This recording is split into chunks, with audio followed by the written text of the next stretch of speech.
അൽഹംദുലില്ലാഹ് നഹ്മദുഹു വനസ്തഈനുഹു വനുഅ്മിനു ബിഹി വനതവക്കലു അലൈഹി. ബഹുമാനികളായ ശ്രോതാക്കളെ, സഹോദരങ്ങളെ, വണ്ടൂർ ജാമിയ വഹബിയ അറബി കോളേജിൻ്റെ വജ്ര ജൂബിലി ആഘോഷവുമായി ബന്ധപ്പെട്ട് നടത്തുന്ന 60 പ്രഭാഷണങ്ങളുടെ ഭാഗമായാണ് നാം ഈ പ്രഭാഷണം നടത്തുന്നത്. ദൈവാസ്തിക്യം എന്ന വിഷയത്തെക്കുറിച്ചാണ് നമ്മൾ സംസാരിക്കുന്നത്.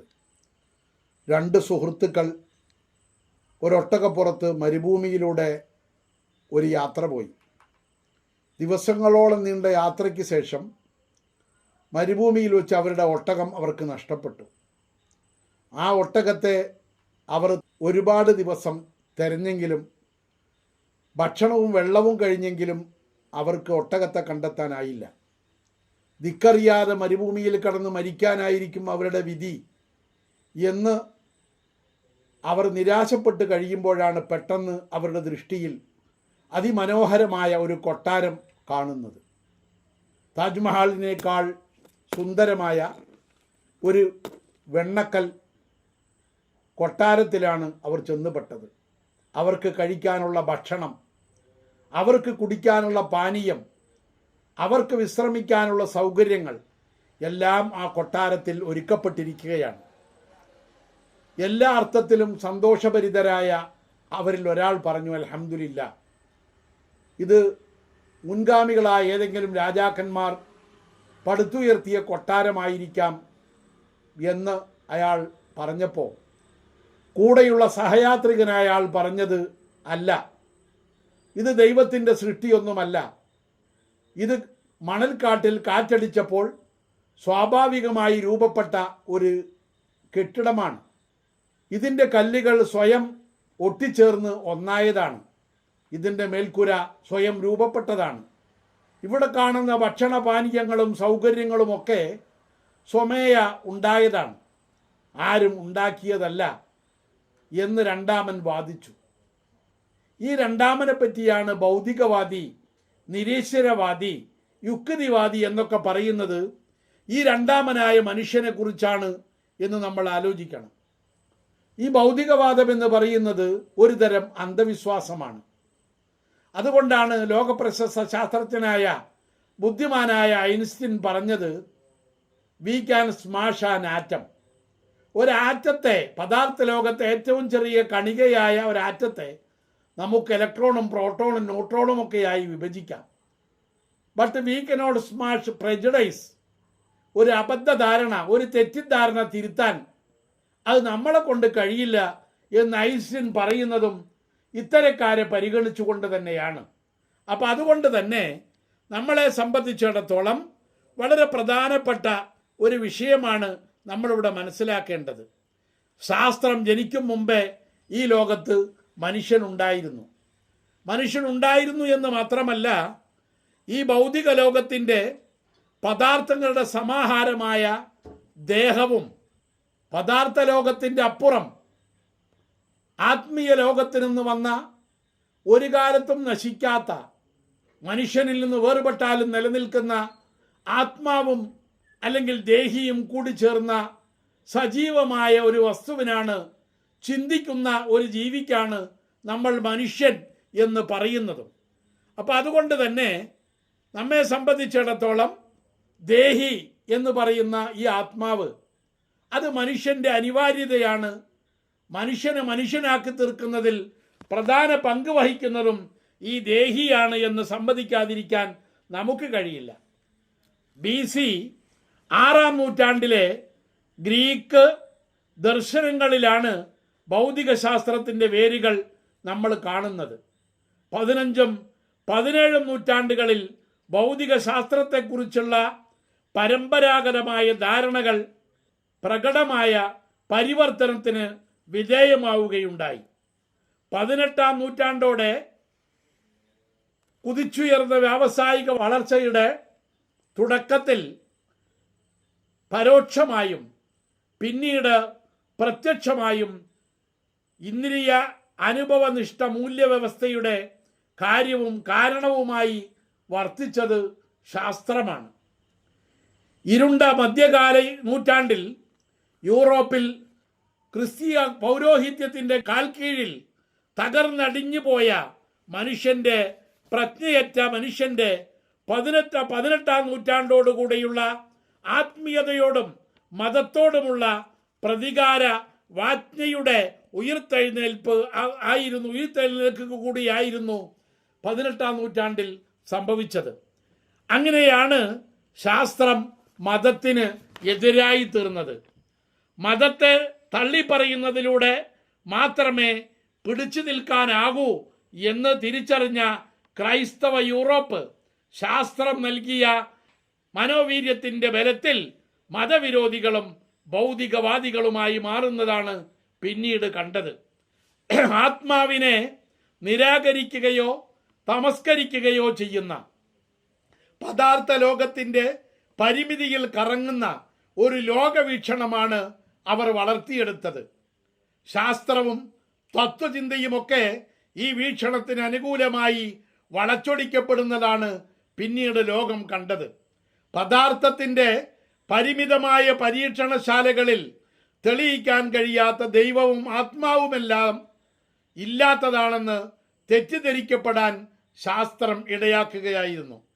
ആത്മാവ് തിരിച്ചറിയാത്ത ഭൗതികനെ സംബന്ധിച്ചിടത്തോളം കോശങ്ങളുടെ സമാഹാരം മാത്രമായി തരം താഴ്ത്തപ്പെടുകയും അവൻ്റെ പുരോഗതി ജീവിത സൗകര്യങ്ങളിലും സുഖഭോഗങ്ങളിലും മാത്രം ചുരുങ്ങുകയും ചെയ്തതാണ് ശാസ്ത്രത്തിലൂടെ സംഭവിച്ചത്. ശാസ്ത്ര സാങ്കേതിക രംഗത്ത് കഴിഞ്ഞ നൂറ്റാണ്ടിൽ സംഭവിച്ചത് വെറും പുരോഗതിയായിരുന്നില്ല, വലിയ ഒരു വിസ്ഫോടനം തന്നെയായിരുന്നു. മനുഷ്യയുക്തിക്ക് മുമ്പിൽ പദാർത്ഥ ലോകവും പ്രപഞ്ചവും കീഴടങ്ങുമെന്ന ഉറച്ച വിശ്വാസത്തിലായിരുന്നു 18-19 നൂറ്റാണ്ടുകളിലെ ശാസ്ത്രജ്ഞന്മാർ. അടുക്കുംതോറും അകലുകയും അറിയുന്തോറും കൂടുതൽ സങ്കീർണമാവുകയും ചെയ്യുന്ന പദാർത്ഥ ലോകവും സൃഷ്ടിപ്രപഞ്ചവും ശാസ്ത്രജ്ഞരെ കുഴക്കുകയാണ് പിന്നീട് ചെയ്തത്.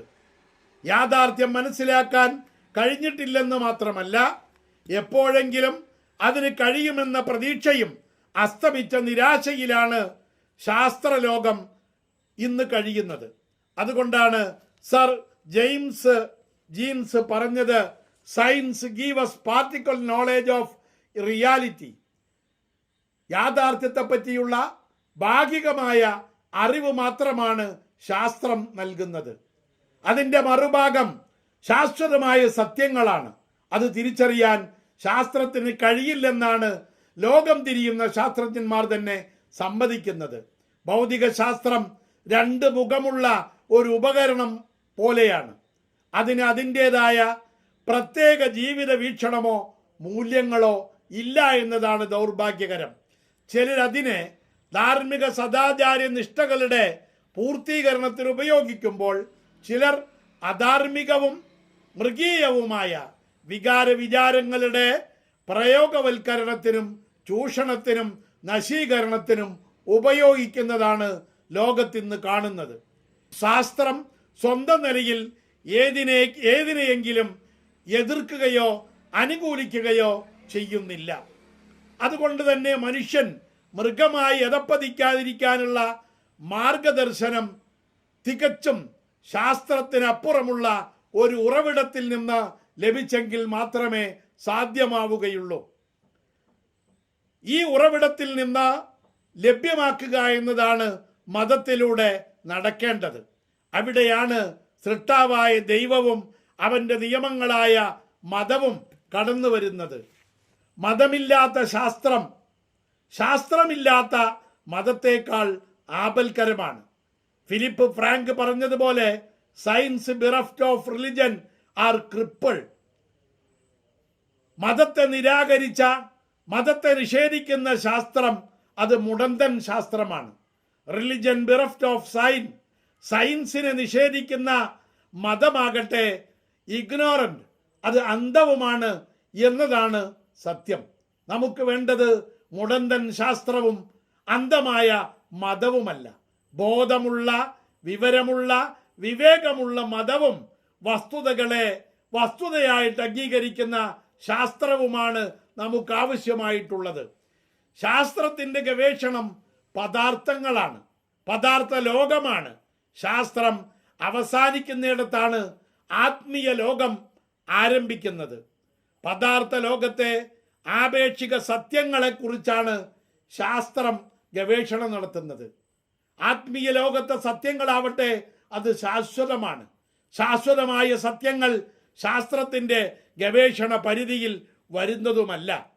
ഈ പദാർത്ഥ ലോകത്തിൻ്റെ ആപേക്ഷിക സത്യങ്ങളെ അടിസ്ഥാനമായി സംശയിച്ചും ചോദ്യം ചെയ്തും തിരുത്തിയും ആണ് ശാസ്ത്രം പുരോഗമിക്കുന്നത്.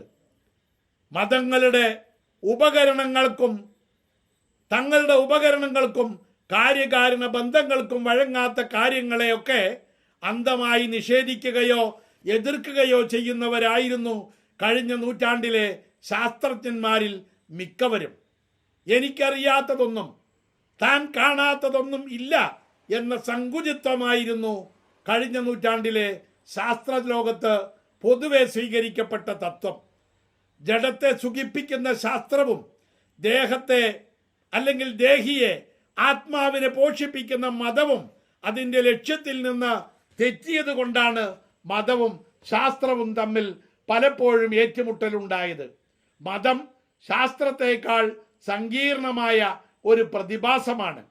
ഇക്കാലം വരെ ലക്ഷക്കണക്കിന് ശാസ്ത്രജ്ഞന്മാർ രാവും പകലുമില്ലാതെ വിവിധ മേഖലകളിൽ പരീക്ഷണ നിരീക്ഷണം നടത്തിയിട്ടും ആത്മാവിൻ്റെ യാഥാർത്ഥ്യം കണ്ടെത്താനോ ജീവനെ നിലനിർത്താനോ കഴിയാത്ത ശാസ്ത്രം ആ വിഷയത്തിലെങ്കിലും പരാജയമാണ്, ദുർബലമാണ് എന്ന് സമ്മതിക്കേണ്ടത് അനിവാര്യമാണല്ലോ.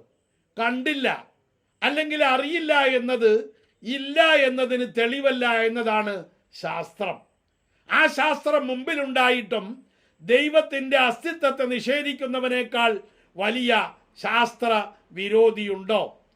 കാഴ്ചയുടെ പരിധി അല്ലെങ്കിൽ അറിവിൻ്റെ പരിധി എന്ന് പറയുന്ന ഒന്നുണ്ട് എന്ന് ആർക്കാണ് അറിയാത്തത്?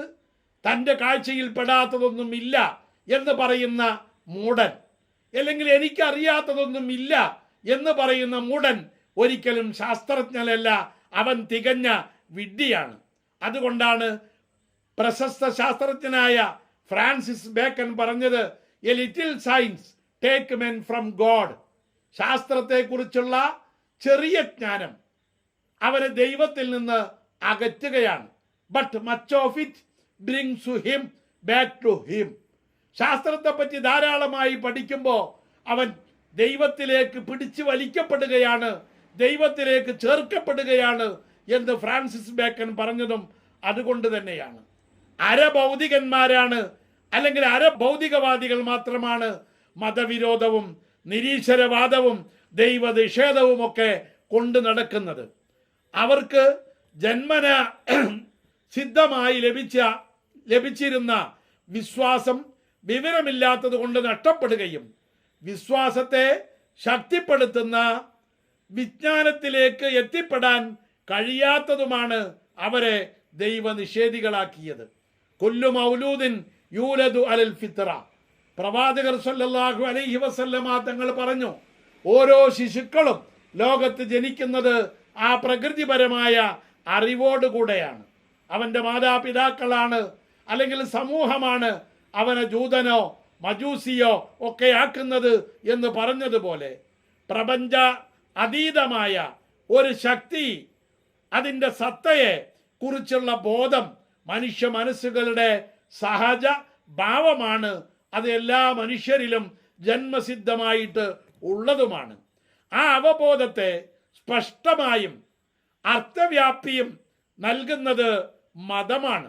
മതങ്ങൾ നൽകുന്ന വിശദീകരണവും അതിൻ്റെ അർത്ഥതലങ്ങളും മനസ്സിലാക്കുമ്പോഴാണ് ദൈവത്തെ കണ്ടെത്താനും ദൈവത്തെ മനസ്സിലാക്കാനും മനുഷ്യന് കഴിയുന്നത്. ചിന്താശേഷിയും വിവേകവുമാണ് തിങ്കിങ് അനിമലിനെ മനുഷ്യനാക്കി തീർക്കുന്നത്. ജക്കാർത്ത് എന്ന് പറയുന്ന ലോകപ്രശസ്തനായ ശാസ്ത്രജ്ഞൻ സംശയവാദവുമായി രംഗത്ത് വന്നപ്പോൾ സ്വന്തം അസ്തിത്വമടക്കം അദ്ദേഹം നിഷേധിച്ചു. താനില്ല എന്നാണ് അദ്ദേഹം വാദിച്ചിരുന്നത്. പക്ഷേ അങ്ങനെ ഇരിക്കെയാണ് ഞാൻ ചിന്തിക്കുന്നു, അതുകൊണ്ട് ഞാനുണ്ട് എന്ന പ്രസിദ്ധമായ അദ്ദേഹത്തിൻ്റെ വാക്ക് അദ്ദേഹത്തിലൂടെ തന്നെ പുറത്തു വരുന്നത്. അതോടെ തൻ്റെ ഉണ്മയിലുള്ള അവബോധം അദ്ദേഹത്തിന് രൂപപ്പെടുകയായിരുന്നു, സംശയം നീങ്ങുകയായിരുന്നു. പക്ഷെ ആരാണ് നമുക്ക്, മനുഷ്യന്, ഈ അത്ഭുത ജീവിക്ക് ഉണ്മ നൽകിയത്? ആരാണ് നമ്മെ ഉണ്മയിലേക്ക് കൊണ്ടുവന്നത്? 65% ഓക്സിജനും 10% നൈട്രജനും 18% കരിയും അതുപോലെയുള്ള ധാതു ലവണങ്ങളും ചേർന്ന മനുഷ്യനുണ്ടായി എന്ന് പറയുന്ന ശാസ്ത്രം സ്വയമാണോ ഈ ധാതു ലവണങ്ങൾ ചേർന്നുണ്ടാകുന്നത്? ആരാണ് അതിനെ ചേർത്തി വയ്ക്കുന്നത് എന്നതാണ് നമ്മൾ ചർച്ച ചെയ്യേണ്ടത്. അവയ്ക്കൊന്നും, ഇവകളൊക്കെ കൂടി ചേർന്നാലും ഒറ്റയ്ക്ക് നിന്നാലും അവയ്ക്കൊന്നും ആത്മാവില്ല, ജീവനില്ല, ചിന്താശേഷിയില്ല എന്ന യാഥാർത്ഥ്യം ചിന്തിക്കുന്ന മനുഷ്യനും അതേപോലെ ശാസ്ത്രത്തിനും വ്യക്തമായി ബോധ്യപ്പെടുന്ന ഒരു പരമാർത്ഥമാണ്. മനുഷ്യന് ആത്മാവുണ്ട്, ചിന്താശേഷിയുമുണ്ട്. ചിന്താശേഷിയില്ലാത്ത, ചിന്തിക്കാൻ കഴിയാത്ത വസ്തുക്കൾ ചിന്തിക്കുന്ന ഒരു ജീവിയെ, ബുദ്ധിയുള്ള ഒരു ജീവിയെ, വിവേകശാലിയായ ഒരു ജീവിയെ സൃഷ്ടിച്ചു എന്ന് പറയുന്നത് എത്രമാത്രം മൗഢ്യമാണ്. അല്ലെങ്കിൽ ചിന്താശേഷിയില്ലാത്ത വസ്തുക്കൾ ഒട്ടിച്ചേർന്ന് ബുദ്ധിയും ചിന്തയും വിവേകവുമുള്ള ഈ അത്ഭുത സൃഷ്ടി ഉണ്ടായെന്ന് പറയുന്നത് എത്ര വലിയ ശാസ്ത്രവിരുദ്ധതയാണ് എന്ന് അത്തരം ബുദ്ധിജീവികൾ എന്ന് പറയുന്നവർ ചിന്തിക്കേണ്ടതാണ്. അതുകൊണ്ടാണ് പരിശുദ്ധ ഖുർആൻ ചോദിക്കുന്നത്, അം ഖുലിഖു മിൻ ഗൈരി ഷൈഇൻ, ഒരു സൃഷ്ടാവുമില്ലാതെയാണോ നിങ്ങളെ സൃഷ്ടിക്കപ്പെട്ടിരിക്കുന്നത്? ഖുർആനാണ് ചോദിക്കുന്നത്. അതല്ല അം ഹുമുൽ ഖാലിഖുൻ, നിങ്ങൾ തന്നെയാണോ നിങ്ങളെ സൃഷ്ടിച്ചത് എന്ന് അള്ളാഹു ചോദിക്കുന്നതും അതുകൊണ്ട് തന്നെയാണ്. സർവജ്ഞനും സർവഗുണസമ്പന്നനും സർവശക്തനുമായ ഒരു സൃഷ്ടാവിൻ്റെ അനിവാര്യതയിലേക്കാണ് ഇത്തരം ചിന്തകൾ നമ്മളെ കൊണ്ടെത്തിക്കുന്നത്.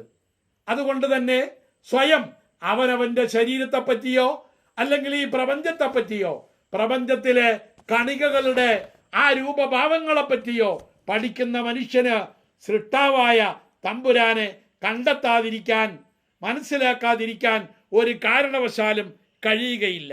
ആ നിലക്ക് ദൈവത്തെ കാണാനും കണ്ടെത്താനും വിശ്വസിക്കാനും സൃഷ്ടാവായ അള്ളാഹുവിലേക്ക് മടങ്ങാനും അള്ളാഹു നമ്മയൊക്കെ അതേപോലെയുള്ള മതനിഷേധികൾക്കൊക്കെ സൗഭാഗ്യം നൽകുമാറാവട്ടെ. വാഖിറു ദഅ്വാന അനിൽ ഹംദുലില്ലാഹി റബ്ബിൽ ആലമീൻ. അസ്സലാമു അലൈക്കും വറഹ്മത്തുള്ളാഹി തആല വബറകാതുഹു.